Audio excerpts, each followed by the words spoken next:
Friends, आज हम बात करने वाले हैं पीएच मापक्रम पीएच स्केल की।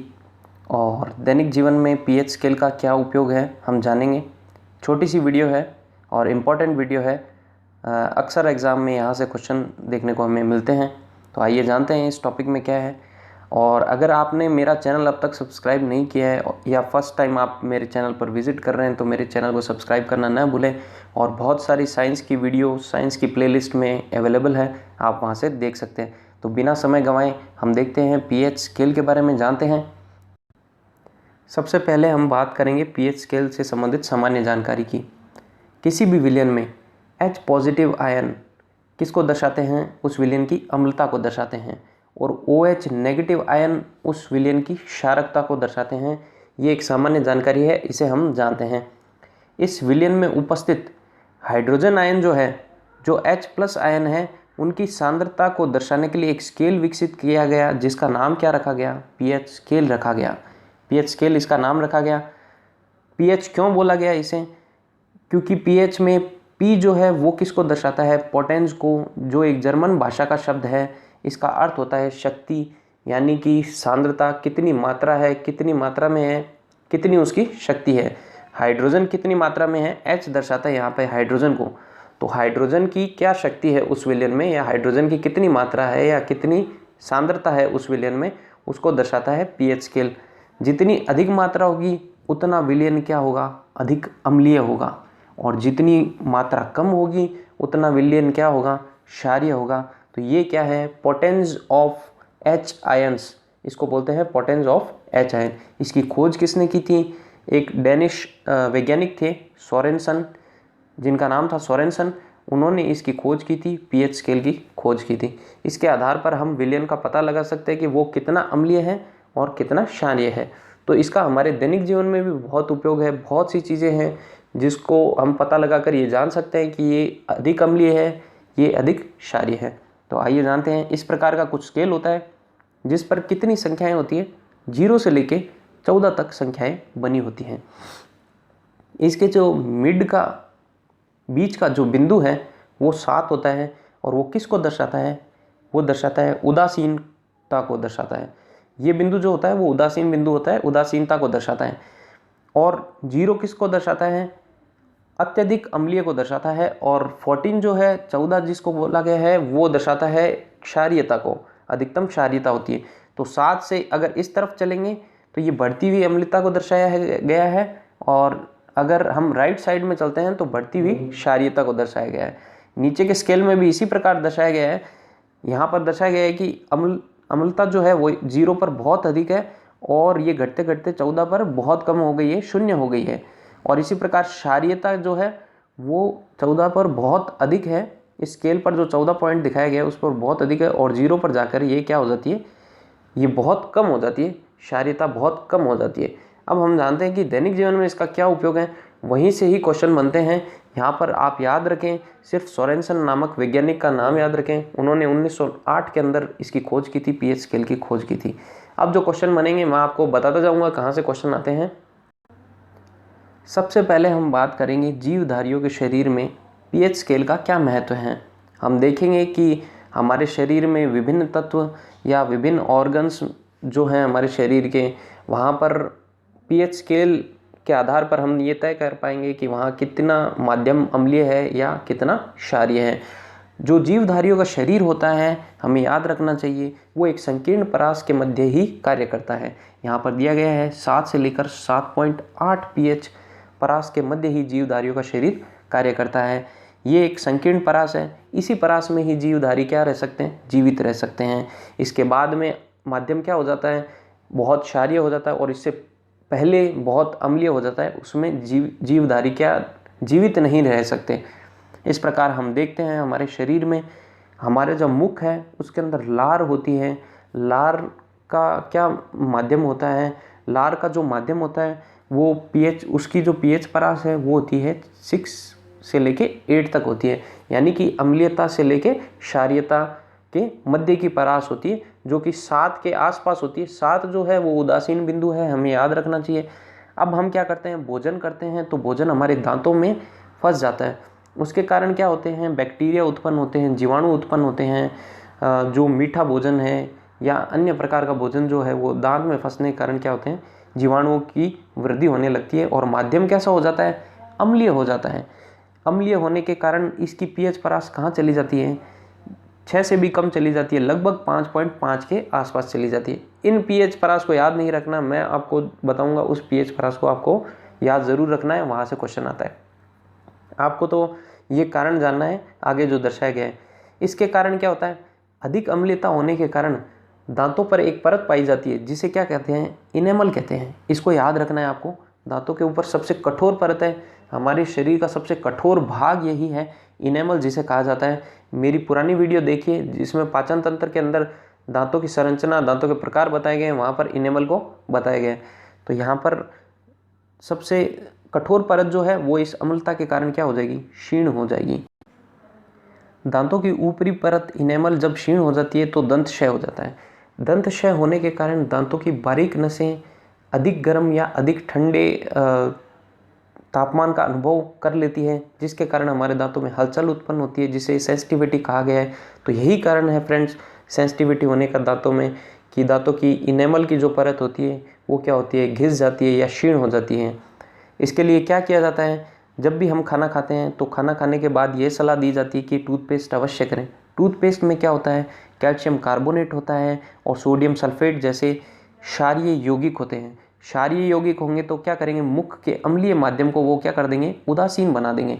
तो याद रखना है, अम्ल और क्षार जब आपस में क्रिया करते हैं तो वो उदासीन बनते हैं, लवण बनते हैं उस समय।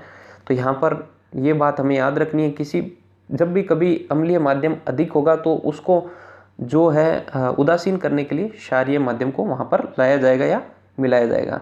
तो यहाँ पर टूथपेस्ट कैसा है, क्षारीय माध्यम है, तो मुख के अम्लीय माध्यम को वो क्या करता है, उदासीन करने की कोशिश करता है। अब हम पढ़ते हैं हमारे शरीर के अन्य भाग, आमाशय जिसके अंदर जठर रस स्रावित होता है। इससे पहले मैंने एक वीडियो बनाई है पाचन तंत्र से संबंधित, उसका लिंक जो है मैंने आई बटन में दे दिया है। यहाँ पर आई बटन से वो वीडियो आप देख सकते हैं। पाचन तंत्र और पाचन तंत्र के अंगों, एंजाइम्स के बारे में उसके अंदर पूरा समझाया गया है, आप वो वीडियो अवश्य देखें। तो वहाँ पर बताया गया है हमारे आमाशय में जो जठर रस स्रावित होता है वहाँ पर HCl हाइड्रोक्लोरिक अम्ल क्या होता है, उत्पन्न होता है। उसका क्या कार्य है, वो भोजन को पचाने का कार्य करता है और भोजन में उपस्थित रोगाणुओं को क्या करता है, खत्म करता है, उनका नाश करता है। क्योंकि इसकी जो पीएच परास है वो कितनी है, पीएच परास लगभग 1.5 से लेके 1.8 या 1.9 तक है, जो कि क्या है, अत्यधिक अम्लीय है। अत्यधिक अम्लीय होने के कारण इसके अंदर इतनी अगर अम्लता होती है तो उसके अंदर न तो कोई धातु रह पाएगी, जैसे कोई ब्लेड का टुकड़ा भी चला जाए या कोई धातु का टुकड़ा भी चला जाए आमाशय में तो वो भी खत्म हो जाता है। और किसी भी प्रकार का रोगाणु, वायरस, जीवाणु भी चला जाए तो वो भी क्या होता है, इतनी अत्यधिक अम्लीय परास में क्या होता है, खत्म हो जाता है। तो हमें ये ध्यान रखना है कि हाइड्रोक्लोरिक अम्ल जो उत्पन्न होता है आमाशय में उसकी अम्लीय परास होती है 1.8 के आसपास। अब क्या होता है, हम अधिक मसालेदार खाना खाते हैं, तेलीय खाना खाते हैं जो वसा युक्त होता है, तो उससे क्या होता है, आमाशय उसको पचाने में सहायक नहीं होता, तो अपच की स्थिति हो जाती है। इस कारण क्या होता है, सीने में जलन का अनुभव होता है। और फ्रेंड्स इसी को क्या बोलते हैं, एसिडिटी बोलते हैं। तो हम हमारे टीवी में ऐड भी देखते हैं कि एसिडिटी से संबंधित ऐड आते हैं, और तो उनके लिए क्या लिया जाता है, एंटासिड लिया जाता है। एसिडिटी को कौन खत्म करेगा, एंटासिड। अब एंटासिड में ऐसा क्या होगा, एंटासिड का मतलब प्रति अम्ल होता है, तो वो क्या होगा, क्षारीय होगा। वो प्रकृति में कैसा होगा, क्षारीय होगा, ताकि वो अम्ल को क्या कर देगा, उदासीन कर देगा। तो उसके लिए क्या लिया जाता है, मैग्नीशियम हाइड्रोक्साइड लिया जाता है। मैग्नीशियम डाइहाइड्रोक्साइड है, तो यहाँ पर याद रखना है मैग्नीशियम डाइहाइड्रोक्साइड लिया जाता है। तो इसे क्या बोला जाता है, साथ ही इसे बोला जाता है मिल्क ऑफ मैग्नीशिया। तो यहाँ से प्रश्न अवश्य आता है, इसके उपचार के लिए एंटासिड कौन सा लिया जाता है, मैग्नीशियम डाइहाइड्रोक्साइड, जिसे मिल्क ऑफ मैग्नीशिया भी कहा जाता है। ये किसके लिए लिया जाता है, एसिडिटी के लिए लिया जाता है। ये एक दुर्बल क्षार होता है और माध्यम को क्या कर देता है, उदासीन बना देता है। तो यहाँ से एक क्वेश्चन बनता है और बहुत से एग्जाम में क्वेश्चन ये पूछा गया है। नेक्स्ट हम बात करते हैं रक्त की। तो रक्त जो है उसकी पीएच परास जो है वो 7.4 है। इस पीएच परास को आपको, इस पीएच को ही याद रखना है, पीएच परास नहीं है, पीएच है एग्जैक्टली आपको 7.4 याद रखनी है। रक्त का पीएच होता है 7.4। रक्त जो है वो बफर सॉल्यूशन होता है, उसमें एसिड और बेस उसमें दोनों रहते हैं, तो इसलिए बफर सॉल्यूशन कहलाता है। और इसकी पीएच जो है वो 7.4 रहती है, जो कि थोड़ी सी क्या है, उदासीन से आगे क्षारीय प्रकृति की होती है। तो हमारा रक्त कैसा होता है, क्षारीय प्रकृति का होता है, जिसकी पीएच जो रहती है 7.4 रहती है। अब देखिए हमारे रक्त में क्या होते हैं, H+ आयंस भी होते हैं, जिनको क्या करती है, किडनी पृथक कर लेती है। यदि किडनी पृथक ना कर पाए तो H+ आयंस की क्या हो जाएगी, संख्या अधिक हो जाएगी। यदि हमारे शरीर में लंग्स होते हैं, वो क्या करते हैं, ऑक्सीजन को लेके आते हैं, ऑक्सीजन को रक्त जो है शरीर के विभिन्न भागों तक पहुंचाता है, और रक्त क्या करता है, कार्बन डाइऑक्साइड को वापस लंग्स तक लेके आता है, फेफड़ों तक लेके जाता है, और हम क्या करते हैं, श्वास के द्वारा कार्बन डाइऑक्साइड को बाहर निकाल देते हैं। अब यदि हमारे शरीर में कुछ गड़बड़ हो जाए, कार्बन डाइऑक्साइड को बाहर ना निकाल पाए, तो कार्बन डाइऑक्साइड बहुत अधिक मात्रा में जमा हो जाएंगे, तो फिर भी क्या हो जाएगा, रक्त अधिक अम्लीय हो जाएगा। ऐसी स्थिति को क्या बोला गया है, एसिडियोसिस बोला गया है। एसिडियोसिस हो जाता है, मतलब बहुत ज़्यादा रक्त की अम्लता हो जाती है उसमें। तो वहाँ से कोई क्वेश्चन नहीं पूछा गया है, पर आपको ये याद रखना चाहिए कि इस स्थिति में क्या होता है, शरीर में बहुत सारी विकृतियाँ उत्पन्न हो जाती है। सोने से संबंधित उसकी हार्ट बीट बढ़ जाती है, उसका जो मानसिक तनाव है वो बढ़ जाता है। तो अधिक एसिडिक भोजन हमें नहीं करना चाहिए। नीचे यही दिखाया गया है कि आपकी बॉडी जो है वो अधिक एसिडिक है या फिर आपकी बॉडी जो है वो एल्केलाइन यानी कि क्षारीय। तो आप जितना अधिक क्षारीय प्रकृति का भोजन करेंगे तो आपकी हेल्थ गुड रहेगी, अच्छी रहेगी। अधिक तेलीय युक्त, वसा युक्त और अधिक भारी भोजन आप करेंगे तो आपकी हेल्थ जो है वो पुअर हेल्थ होगी, मतलब एसिडिक आपका जो शरीर रहेगा वो एसिडिक होगा। तो ये सामान्य सी बात थी, पर यहाँ से प्रश्न नहीं पूछे जाते। मूत्र की जो पीएच परास होती है वो 4.5 से लेके 8 तक होती है। ये पीएच परास दी गई है, इसमें क्या होता है, सुबह के समय अधिक मूत्र अम्लीय होता है, तो उसकी पीएच जो है वो 5 से 6 के आसपास होती है। और दिन के समय हम अधिक पानी पीते हैं, भोजन खाते हैं, तो जिसके कारण पीएच क्या होती है, क्षारीय भी हो सकती है, तो 8 के आसपास होती है। तो यहाँ से प्रश्न तो नहीं पूछा गया है, आप रक्त का ज़रूर याद रखें। 7.4 जो है पीएच प्रकृति की, क्षारीय प्रकृति का होता है रक्त। अब हम बात करते हैं मृदा की अम्लता और क्षारीयता के बारे में। यहाँ से बहुत बार प्रश्न पूछा गया है और हम जानेंगे, कारण जानेंगे आज कि किस प्रकार जो प्रश्न है उसका जवाब क्या है और उसका कारण क्या है। मिट्टी की अगर पीएच 0 से 7 होगी तो मिट्टी कैसी होगी, अम्लीय होगी, ये हम जानते हैं। पीएच परास हमने पढ़ ली, 0 से लेकर 14 होती है। और पीएच परास यदि 7 से 14 होगी तो मिट्टी कैसी होगी, क्षारीय प्रकृति की होगी। अम्ल क्या होते हैं, स्वाद में खट्टे होते हैं, क्षार स्वाद में कड़वे होते हैं। अब बात करते हैं हम अलग अलग भागों में। भारत में क्या है कि विभिन्नता है, भौगोलिक विभिन्नता है, अलग अलग भागों में अलग अलग मिट्टी पाई जाती है। और किस कारण होती है, बहुत सारे इसके कारण हैं। उनमें से एक कारण है कि अधिक वर्षा होने के कारण क्या होती है, मिट्टी क्या होती है, अम्लीय हो जाती है। जबकि सीमित वर्षा वाले जो क्षेत्र हैं वहाँ पर मिट्टी कैसी पाई जाती है, क्षारीय पाई जाती है। राजस्थान की जो मिट्टी है क्षारीय होती है, उसमें लवण होते हैं। वहाँ पर सूखा एरिया होता है। और पहाड़ी जो एरिया है वहाँ पर वर्षा वाला एरिया होता है, वहाँ पर मिट्टी कैसी पाई जाती है, अम्लीय पाई जाती है। और अधिक सिंचाई करने पर भी, उर्वरकों का उपयोग करने पर भी मिट्टी कैसे हो जाती है, मृदा अम्लीय हो जाती है। तो याद रखना है। अब इनकी अम्लता और क्षारीयता को दूर कैसे करेंगे। ये अम्लता और क्षारीयता क्या प्रभाव डालती है, फसलों पर प्रभाव डालती है, क्योंकि प्रत्येक पौधे की, प्रत्येक फसल की अपनी एक पीएच परास होती है, उसमें वो जीवित रह सकता है। यदि मिट्टी अधिक अम्लीय होगी तो फसल को नुकसान होगा, उस पौधे को नुकसान होगा। यदि अधिक क्षारीय होगी तो उसमें भी पौधे या वनस्पति का पनपना या उपजाऊपन उसका खत्म हो जाएगा। तो यहाँ पर बात करते हैं किस प्रकार अम्लता और क्षारीयता को दूर कर पाएंगे। तो यहाँ पर दिखाया गया है, मृदा की अम्लता को दूर करने के लिए लाइमिंग की जाती है। लाइमिंग करने का अर्थ है जो चूना होता है, इसे बोला गया है लाइम वाटर जिसको बोलते हैं। जैसे चूने का पानी है, या फिर यहाँ पर दर्शाए गए हैं कैल्शियम कार्बोनेट है, कैल्शियम ऑक्साइड है जिसको त्वरित चूना बोला गया है, कैल्शियम हाइड्रोक्साइड है जो हाइड्रेटेड चूना होता है, और राख का भी इसमें उपयोग किया जा सकता है। तो यहाँ पर कैल्शियम से संबंधित जितने भी यहाँ पर यौगिक दिखाए गए हैं उनको इसके लिए उपयोग करते हैं। किसको? मृदा की अम्लता को दूर करने के लिए। ये सारे क्या हैं? क्षारीय प्रकृति के हैं। याद रखिए, राख भी क्या है? क्षारीय प्रकृति के। तो ये मृदा की अम्लता को दूर करते हैं। तो आपने देखा होगा किसान क्या करते हैं, कभी कभी खेतों के अंदर क्या करते हैं, चूने का छिड़काव करते हैं या फिर राख का छिड़काव करते हैं। तो आपको याद रखना चाहिए, चूना और राख किससे संबंधित हैं? मृदा की अम्लता को दूर करने से संबंधित है। ये क्षारीय प्रकृति के हैं। अब हम बात करते हैं मृदा की क्षारीयता को दूर करने के लिए क्या किया जाएगा। मृदा की क्षारीयता को दूर करने के लिए सबसे इम्पोर्टेंट है, बहुत बार एग्जाम में आता है, कैल्शियम सल्फेट, जिसको क्या बोला जाता है? जिप्सम भी बोला जाता है। उसका छिड़काव किया जाता है, जो क्या करता है? मृदा की क्षारीयता को दूर करता है। कैल्शियम सल्फेट, जिप्सम क्या है? अम्लीय प्रकृति का होता है। ये क्षारीयता को दूर करके क्या कर देगा? उदासीन कर देगा। तो यहाँ पर आयरन सल्फेट, एल्यूमिनियम सल्फेट और अमोनियम सल्फेट, अर्थात सल्फेट के जो यौगिक हैं वो क्या करते हैं? क्षारीयता को दूर करते हैं। तो हम याद रखना चाहिए, सल्फेट कैसा है? अम्लीय प्रकृति का है। तो ये क्या करेगा? क्षारीयता को दूर करेगा। और ऊपर हमने देखा कैल्शियम जो है वो क्या है? क्षारीय प्रकृति का है, जो क्या करेगा? अम्लीयता को दूर करेगा। तो हमने देख लिया। अब नीचे एक स्केल दिखाया गया है, इसमें यही बताया गया है, जो बीच का मिड जो पॉइंट है वो न्यूट्रल दिखाया गया है। लगभग 6 से 8 के बीच में क्या होते हैं? वनस्पति और पौधों के लिए जो प्लांट की ग्रोथ है उसके लिए ये पीएच क्या रहती है? आइडियल पीएच है, एक मानक पीएच है। इससे इधर का जो है वो क्या होगा? अधिक अम्लीय प्रकृति का होगा।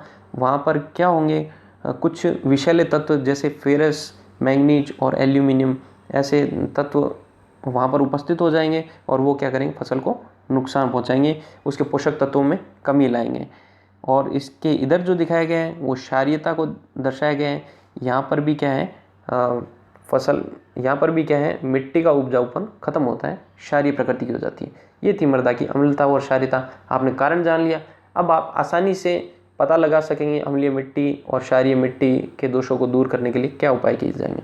अब हम बात करते हैं पर्यावरण पर इसका क्या प्रभाव पड़ता है। जैसे अम्लीय वर्षा की हम बात करते हैं, तो अम्लीय वर्षा क्या होती है? एक होती है सामान्य वर्षा, जिसमें सामान्य वर्षा के अगर जल को लिया जाए, यदि शुद्ध जल को लिया जाए तो वहाँ पर पीएच का मान क्या आएगा? 7 आएगा। परंतु वर्षा के अम्लीय हो जाने पर पीएच का मान कितना हो जाता है? 5.6 हो जाता है। जब पीएच 5.6 हो जाए तो वो वर्षा क्या कहलाती है? अम्लीय वर्षा कहलाती है। तो याद रखना है, अम्लीय वर्षा की पीएच कितनी होती है? 5.6 होती है। अम्लीय वर्षा किस कारण होती है? नाइट्रोजन और सल्फर के ऑक्साइड्स के कारण क्या होती है? वर्षा अम्लीय हो जाती है। इस चित्र में दिखाया गया है, हमारे औद्योगिकीकरण के कारण बहुत सारी फैक्ट्रियां चल रही है, यातायात के साधन चल रहे हैं, जिनके कारण क्या होते हैं? नाइट्रोजन के ऑक्साइड NO2 और सल्फर के ऑक्साइड SO2 क्या होते हैं? हमारे वायुमंडल में चले जाते हैं ये सारे कण। फिर जब वर्षा होती है तो क्या बन जाता है? अम्ल बन जाता है। किससे क्रिया करके? जल से क्रिया करके H2SO4 बन जाता है और HNO3 नाइट्रिक एसिड बन जाता है, जिसके कारण जो वर्षा होती है वो क्या होती है? अम्लीय होती है। वर्षा के अम्लीय होने के कारण ये क्या होती है? नदी नालों में बहकर कहाँ चली जाती है? ये नदी के जल में चली जाएगी और वहाँ से समुद्र के जल में भी चली जाएगी। तो यहाँ पर उनमें उपस्थित जलीय जीवधारियों के लिए ये अम्लीय वर्षा क्या कर देती है? वहाँ का माध्यम जो होती है अम्लीय बना देती है, और जीवधारी क्या करते हैं? अम्लीय माध्यम में नहीं रह सकते, उनकी उत्तरजीविता कठिन हो जाती है। तो ये है अम्लीय वर्षा से हानि। और हमारे जो शहरों के अंदर जो इमारतें हैं, स्मारक हैं पुराने, जो चूने या फिर संगमरमर के बने हुए हैं, उन पर भी अम्लीय वर्षा क्या प्रभाव डालती है? तो ये उनका क्षरण करती है। जैसे ताजमहल का क्षरण हुआ है, उसका पीला पड़ जाना इसी का कारण है, अम्लीय वर्षा का। अब सामान्य जीवन में भी हम देखते हैं कि मधुमक्खी या चींटी काट जाती है तो हम तीव्र जलन का अनुभव करते हैं। ऐसा क्यों होता है? ऐसा इसलिए होता है क्योंकि उनके डंक में क्या रहता है? फॉर्मिक एसिड उपस्थित रहता है, जिसको कार्बोक्सिलिक एसिड भी कहा गया है और मिथेनोइक अम्ल भी कहा गया है। तो ये तीनों नाम आपको याद रखने हैं। फॉर्मिक अम्ल जो है बहुत बार पूछा गया है, इसी नाम से पूछा जाता है। मिथेनोइक अम्ल को भी आप याद रखें। कार्बोक्सिलिक अम्ल भी इसका अन्य नाम है। तो उनके अंदर क्या होता है? ये अम्ल उपस्थित रहता है। ये अम्ल जब हमारे त्वचा या शरीर में रक्त में प्रवेश करता है तो उससे क्या होता है? हमें तीव्र जलन का अनुभव होता है। इसके लिए क्या किया जाएगा?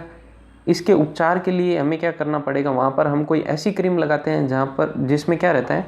कुछ क्षारीय तत्व उपस्थित रहता है। तो इसके लिए हम घर के अंदर उपस्थित या रसोई में हमारे बेकिंग सोडा जो मिलता है उसका प्रयोग करने पर भी हमें क्या दर्द में राहत मिलती है। तो हमें याद रखना है मधुमक्खी या चींटी के डंक में क्या रहता है, फॉर्मिक एसिड रहता है, जिसके कारण हमें जलन का अनुभव रहता है। अब इसी प्रकार का क्या है, एक जंगली पौधा है या एक ऐसा पौधा है जिसका नाम क्या है, नेटल नामक एक पौधा है। उस पर क्या रहते हैं, ऐसे कांटेदार रहते हैं, उसके पत्तों पर क्या रहते हैं, कांटे रहते हैं। आप देख सकते हैं इस चित्र में दिखाए गए हैं, उसके ऊपर ऐसे कांटे रहते हैं। जब व्यक्ति क्या होता है इसके पास से गुजरता है या अचानक उसका हाथ क्या रहता है इसे स्पर्श कर जाता है या उसके शरीर का कोई भाग इसे स्पर्श कर जाए, तो इस पत्ते में भी वही फॉर्मिक एसिड या मिथेनोइक अम्ल होता है, वो क्या कर जाता है, व्यक्ति के त्वचा में प्रवेश कर जाता है, जिसके कारण उसकी त्वचा पर जलन होती है, फफोले उत्पन्न हो जाते हैं और त्वचा पर सूजन आ जाती है या कुछ रैशेज बन जाते हैं। इसके लिए भी क्या करना चाहिए, कुछ भी क्षार लगा सकते हैं। किसी भी चीज़ में यदि क्षार उपस्थित है तो सबसे अच्छा जो तरीका है वो घर में मिलने वाला बेकिंग सोडा है, उसका उपयोग करने से क्या होता है, इसमें राहत मिलती है। एक और क्वेश्चन जो है बहुत बार पूछा गया है, यूपीएससी सीडीएस जैसी परीक्षाओं में भी पूछा गया है और अभी हाल ही में आरएस मेंस में भी ऐसे क्वेश्चन पीएच पर प्रश्न पूछे गए थे। वहाँ पर भी ऐसे प्रश्न देखने को मिले थे कि जो है दक्षिण भारत में या फिर जो दूध बेचने वाले ग्वाले हैं वो क्या करते हैं, अपने दूध के बर्तनों में केले के पत्ते रखते हैं। ऐसा क्यों रखा जाता है, क्या कारण है?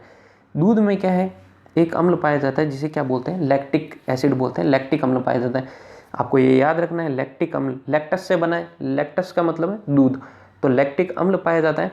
तो आपको ये याद रखना है लैक्टिक अम्ल किससे संबंधित है, दूध से। तो वो क्या करता है, तापमान बढ़ने के साथ ही उससे क्या है कि अम्लता में वृद्धि होती है, जिससे जीवाणुओं में वृद्धि हो जाती है और क्या होता है, दूध फट जाता है। ये ना हो इसके कारण क्या रखते हैं, केले के पत्ते रखते हैं जिनमें क्या होता है, क्षारीय गुण रहता है, तो वो क्या कर देता है, अम्लता को उदासीन कर देता है, जीवाणुओं की वृद्धि रुक जाती है। तो लंबे समय तक रखने के लिए क्या करते हैं, वो केले के पत्ते रख देते हैं। आगे ये एनसीईआरटी से ली गई एक टेबल है जिसमें बहुत सारी पीएच मापक्रम्स दिखाई गई है। इसमें हमने पढ़ लिया पेट का जो अम्ल है आमाशय में 1 के आसपास रहता है लगभग। तो यहाँ पर जो जो इम्पोर्टेंट है वो हम देख लेते हैं। संतरा या जो नींबू, जो भी खट्टे फल हैं उनकी पीएच क्या रहेगी, अम्लीय रहेगी। आपको याद रखना है जो भी स्वाद में खट्टे होते हैं वो क्या होते हैं, अम्लीय होते हैं। यहाँ से कोई प्रश्न नहीं पूछा गया है। और खट्टा दूध जो होता है वो 4.5 होता है। आपको ये याद रखना है मानव लार की जो पीएच है वो 6 से 8 के मध्य रहती है। जब हम खाना खा लेते हैं तो मुख का माध्यम ज़्यादा अम्लीय हो जाता है, जब हम खाना नहीं खाते हैं तो मुख का माध्यम क्या रहता है, क्षारीय रहता है। शुद्ध पानी की जो पीएच है वो याद रखनी है 7 होती है। मानव लार की हमने देख ली। रक्त प्लाज्मा की या फिर रक्त की पीएच कितनी होती है, 7.4 होती है। बहुत इंपॉर्टेंट है, हमें याद रखना है। अंडे की पीएच दिखाई गई यहाँ पे 8। सागर का पानी क्या होता है, क्षारीय होता है। याद रखना है सागर का जो पानी होता है वो कैसा होता है, क्षारीय होता है। उसमें लवण रहता है, NaCl रहता है, वो क्षारीय प्रकृति का होता है। बेकिंग सोडा हमने पढ़ा था, चींटी के काटने पर या मधुमक्खी के काटने पर बेकिंग सोडा का उपयोग किया जाता है, जो कैसा होता है, क्षारीय प्रकृति का होता है और अम्ल को क्या कर देता है, उदासीन कर देता है। एंटासिड जो लेते हैं हम हमारे घरों में जो दवाई होती है जेलुसिल या फिर कुछ भी एंटासिड हम लेंगे तो उसका जो माध्यम, उसकी जो पीएच रहेगी वो 10 की पीएच होती है। अमोनिया के पानी की पीएच जो रहेगी वो 11 की रहती है। नींबू पानी नहीं है यहाँ पर, क्या है वो लाइम वाटर है, जिसको बोला गया चूने का पानी होगा यहाँ पर, वो उसकी पीएच जो है वो 12 रहेगी। ये जो हमारे वॉश बेसिन साफ़ करने के या फिर जो कमोड साफ़ करने के क्लीनर आते हैं उनकी पीएच जो है वो 13 होती है। याद रखने की कोई इसमें ज़रूरत नहीं है। कास्टिक सोडा जो है वो पूर्णतः बहुत ही प्रबल क्षारीय होता है और उसकी पीएच जो होती है वो 14 रहती है। ये आपको याद रखना है। कास्टिक सोडा NaOH जिसको बोलते हैं, सोडियम हाइड्रोक्साइड भी बोलते हैं, इसकी पीएच जो है वो प्रबल क्षारीय है, 14 है। नीचे एक यूनिवर्सल स्केल दिखाया गया है जिसमें कलर दिखाए गए हैं। इसमें क्या होता है, लाल रंग किसको दर्शाता है, अम्लता को दर्शाता है, और नीला रंग जो है वो क्षारीयता को दर्शाता है। शुद्ध जल और रक्त की पीएच को दिखाया गया है यहाँ पे 7 और 7.4 को दर्शाया गया है यहाँ पे। नींबू रस अधिक अम्लीय है तो इस कारण इसका यहाँ पर दिखाया गया है। जठर रस है 1.2 के लगभग दिखाया गया है, 1.8 तक होती है परास, तो यहाँ पर दिखाया गया है। तो फ्रेंड्स, ये थी मेरे द्वारा बनाई गई पीएच स्केल, पीएच मापक्रम पर वीडियो। कैसी लगी मेरे द्वारा दी गई जानकारी? आपको अच्छी लगी तो आप इसे लाइक करें, शेयर करें, हमारे चैनल को ज़्यादा से ज़्यादा सब्सक्राइब करें। फ्रेंड्स, ऐसी बहुत सारी साइंस की वीडियोस हैं जो हमारे साइंस की प्लेलिस्ट में उपलब्ध हैं। साइंस और एनवायरनमेंट दोनों की वीडियोस हैं, आप वहां से देखें। आप इस कोरोना संकट में अपनी तैयारी रखें। आने वाले समय में हो सकता है गवर्नमेंट एग्ज़ाम्स करवाएं, तो आप उसके लिए पहले से तैयार रखें और आप घर पर रहें। गवर्नमेंट की एडवाइजरी और गाइडलाइन का पालन करें। Stay safe, stay home. All the best friends. Thank you. दोस्तों, हमारे चैनल को सब्सक्राइब करना ना भूलें और लेटेस्ट अपडेट पाने के लिए बेल आइकन का बटन दबाएं।